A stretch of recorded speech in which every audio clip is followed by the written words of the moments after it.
The graduation address gives us the opportunity to hear from a distinguished member of our alumni community, and we're fortunate today that the address will be given by Miss Nadia Odorico. Miss Odorico is a patent attorney and a co-founding partner at Australian intellectual property law firm Bosch IP. Her role involves managing intellectual property portfolios with a focus in the areas of patents and designs. Fields include interest, consumer goods, medical devices, vehicles, construction, renewable technologies, fluid and thermal systems. Although Ms. Odorico works in intellectual property law, she is not a lawyer. Rather, a Monash engineering graduate herself, as being a patent attorney requires a technical background. Ms. Odorico is also proud to be a contributor and co-founder of Flames, the Female Leaders Alumni Monash Engineering Scholarship. Flames is a group of female engineering alumni who studied together at Monash University and have grouped to provide financial support and mentoring to a female engineering student through scholarship. I think you might find some more members here this afternoon. But I have great pleasure in inviting Ms. Nadia Odorico to deliver the graduation address.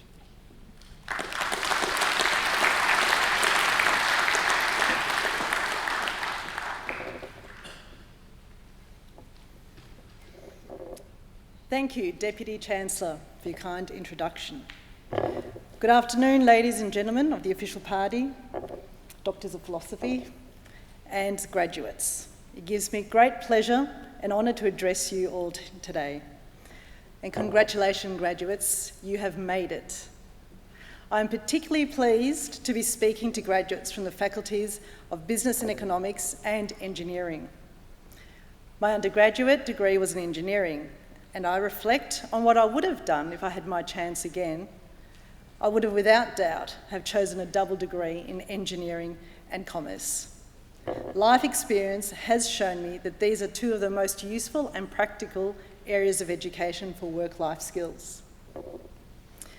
Cast your memories back 5 or so years ago, and you'll remember how hard you worked through your later years of high school to attain the marks to get into your university course.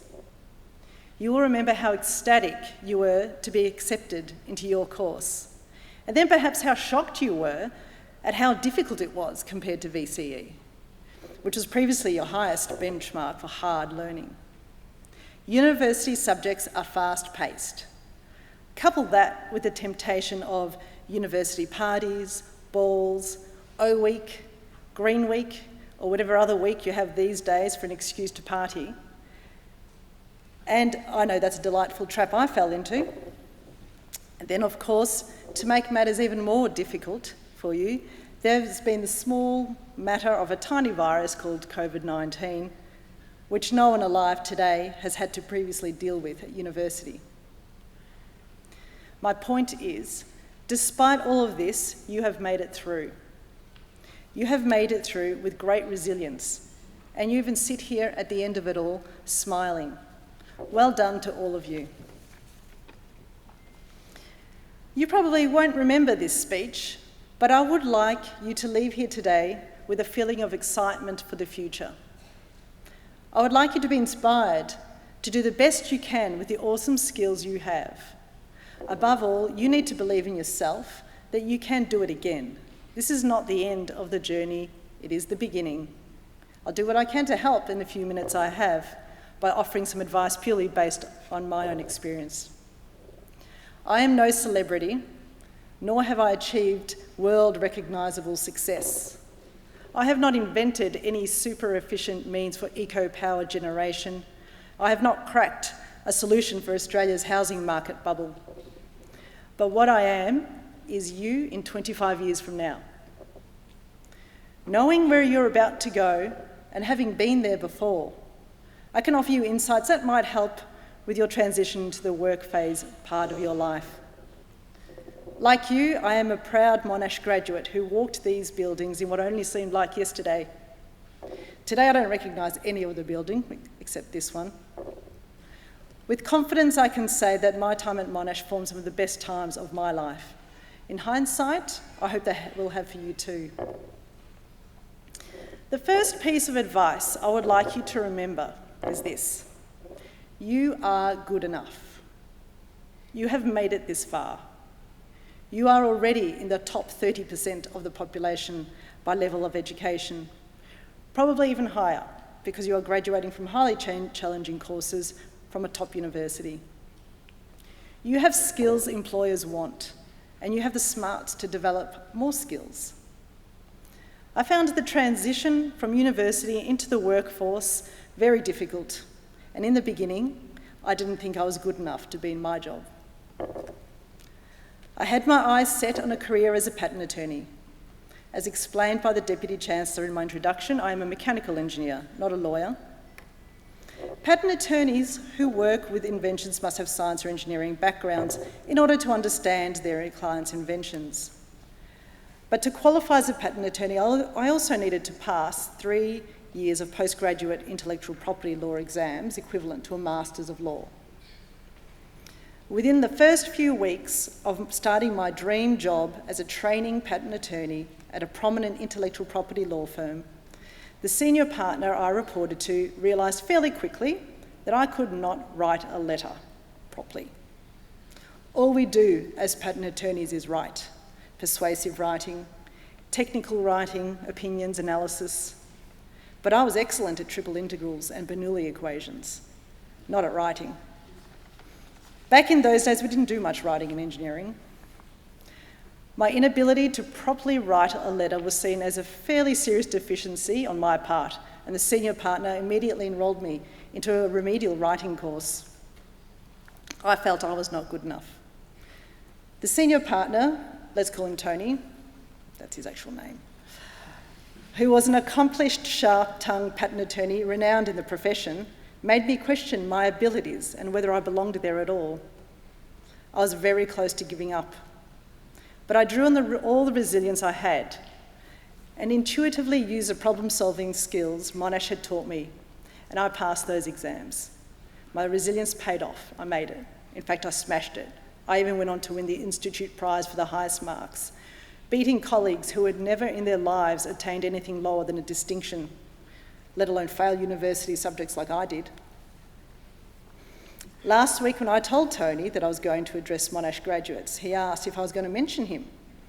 Absolutely, Tony, I told him. You were so mean. Everyone should hear about it in case they find themselves working for a Tony. We're great friends now. Before Tony retired, he entrusted his entire practice to me. He made me the patent attorney I am today. The fact you are all sitting here today inherently means that you are good enough. You all have the resilience you need to achieve successful careers. My second piece of advice is, even though you're good enough, you're still somewhat clueless. You're about to be the little fish in the big pond again. You're just starting to learn about the real-life workplace, and you have a long way to go. It's okay. Enjoy the learning journey. And no one expects you to know everything. Just don't be arrogant. There's nothing worse in the workplace than an arrogant graduate. Find the good leaders around you, the honest and respectful ones that make you want to follow them. Learn from them. Learn from a number of different leaders with different styles. You have an opportunity to develop your own style based on what you see rather than based on preconceived ideas of how a leader should behave. Recognise that you don't know much at this stage, but maintain your hunger to learn. You are graduating with the tools in the toolbox. Now you need to learn how to use them. One of the best practical workplace tips I can give you is be part of the solution, not part of the problem. The best junior attorneys I had the pleasure of training were those who knew what they didn't know, but would research to find the answers and bring me a solution together with all supporting documentation. These juniors made my life easy and I liked working with them. Other juniors relied on me to provide them with all the answers, or worse still, would arrogantly argue an issue well past the point it was lost. These other juniors created more work for me and became part of the problem, not the solution. Make life easy for your boss. My final piece of advice to you is this. You do not need to know today what you want to do for the rest of your life. It's okay if you're sitting here with no idea where you will be working next year or the year after. Latest statistics show that these days the average person changes jobs 12 times in their lifetime. Not many people have their career lives figured out from the start, and those that do find life's unpredictability will often disrupt those plans anyway. Have a 3 to 5 year plan instead. 5 years is much more manageable and easily extended. And it's important not to feel trapped in a job. No one is forcing you to stay. You will have options, just keep an eye out for them. Besides, I almost think there's little point in figuring out what you want to do for the rest of your working lives. There are jobs you'll be working in that do not exist today. Browsing through the 100 jobs of the future, I've picked out a few that sound interesting, even though they don't yet exist. For example, you may fancy yourself working your way up to a Chief Digital Augmentation Officer role. A CDAO will be a high-level strategic and ethical role in corporations that will manage artificial intelligence solutions and how humans and machines can work together for maximum productivity. This will be especially important as more humans seek implants and body modifications to increase their capabilities as cyborgs. Or you may like the sound of a data commodities broker. In the old days, people gave away their data for free through their online behaviour on Facebook and eBay and shopping platforms. In the future, people will have realised how valuable their data is, and they will use data commodities brokers to help them sell their data to the right agencies for the best price. But I like the sound of a weather control engineer who will use carbon capture to cool the planet and create rain by seeding clouds using drone technology. Weather control engineers will ensure the planet's climate is balanced with sufficient diversity to support our many current ecosystems. I am excited to think about where you may find yourself in 5, 10, or even 25 years' time from now, and you should be too. You have many options ahead of you, and you are well equipped for the journey.